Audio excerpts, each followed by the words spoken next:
പപ്പൂസിന്റെ പീക്രാച്ച് പിള്ളേരാണ് ഇവിടെ കിടന്ന് തലകുത്തി മറിയാണ്. കൊട്ട കിട്ടിയ സന്തോഷം കൊണ്ട് മാത്രമല്ല, വീടിന്റെ അകത്തേക്ക് കയറിയ സന്തോഷം കൊണ്ടാണ്.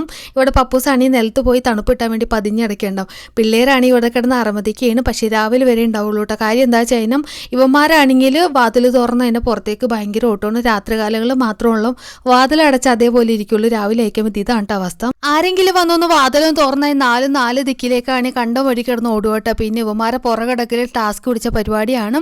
ചില നേരമൊക്കെ നമ്മൾ കണ്ടില്ലെങ്കിലും മുറ്റത്തേക്ക് ഇറങ്ങി പോവുകയും ചെയ്യും. അപ്പോൾ രാവിലെ തന്നെ ഉമ്മാരെ പാക്ക് ചെയ്തെടുത്തിട്ടുണ്ട്. മണിക്കുട്ടിയാണ് ഈ ഉമ്മാരെ ഇറങ്ങി ഉളക്കണ്ട് നോക്കാൻ വേണ്ടി വന്നേക്കാണ്. ദീ ഒരുത്തനെ കിട്ടിയത് ഒരുപാട് പണിപ്പെട്ടിട്ടാണ് കേട്ടോ. അങ്ങനെ നാളത്തിന് വേഗം തന്നെ പാക്ക് ചെയ്ത് കൂട്ടിലേക്ക് പോയി. ഇനി വൈകിട്ട് വരെ കൂട്ടിലായിരിക്കുള്ളൂ. വൈകിട്ട് അവൻ തിരിച്ച് വീട്ടിലേക്ക് തന്നെ വരും. ഇവന്മാരെന്തിനാ വീട്ടിലേക്ക് കൊണ്ടുവരുന്നത് വെച്ചാൽ കുഞ്ഞു മക്കളാണ് ഓടിച്ചാടി നടക്കാനൊക്കെ കൂടിൻ്റെ അത് അത്ര സ്പേസ് ഉണ്ടാവില്ലല്ലോ.